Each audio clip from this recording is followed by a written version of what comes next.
Kappa और किसान। बहुत समय पहले एक छोटे से गांव में एक मेहनती किसान रहता था। उसके पास सुंदर चावल के खेत थे जो एक शांत नदी के किनारे स्थित थे।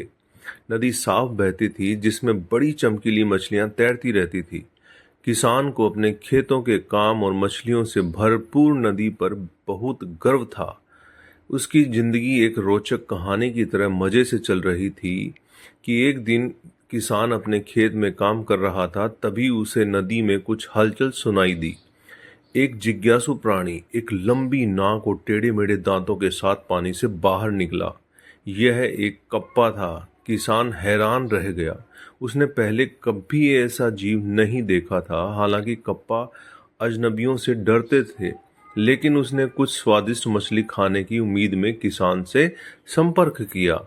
आपके पास बहुत सारी मछलियां हैं, कप्पा फुसफुसाया। क्या मैं एक ले सकता हूँ?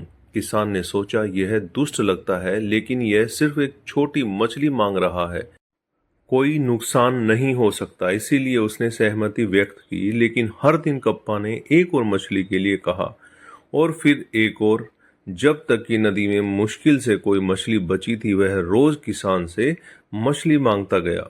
किसान परेशान हो गया। उसे अपने परिवार के लिए भोजन चाहिए था। वह नदी में गया और कप्पा से बात की। कृपया अब और मछली मत लो, किसान ने विनती की। कप्पा बोला, मैं उनके बिना नहीं रह सकता। कप्पा ने हंसकर कहा, मैं रुकूंगा यदि आप मेरे साथ सुमो कुश्ती करेंगे।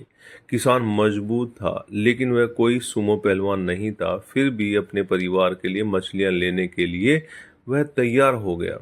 कप्पा और किसान ने रेत पर एक घेरा खींचा। वह घेरे के अंदर एक दूसरे की ओर बढ़े, झुके और हाथ पकड़ लिया। मैच शुरू हुआ और किसान ने जल्दी ही खुद को पछाड़ता हुआ पाया। कप्पा बहुत अधिक शक्तिशाली था। जैसे ही कप्पा जीतने वाला था, किसान के पास एक विचार आया। उसने कप्पा के सिर पर लगे एक छोटे से कटोरे को देखा जो पानी से भरा हुआ था। किसान जानता था कि कप्पा को इस पानी को अपने सिर पर रखना पड़ता है। अगर यह नहीं होगा तो वो अपनी शक्तियां खो देगा। उसने कप्पा को झुकाने के लिए एक चाल चली। जैसे ही कप्पा झुका, कटोरे से पानी निकल गया। कप्पा कमजोर हो गया और किसान ने उसे जल्दी से नीचे गिरा दिया। अपने जीत हासिल कर ली है, कप्पा रोया।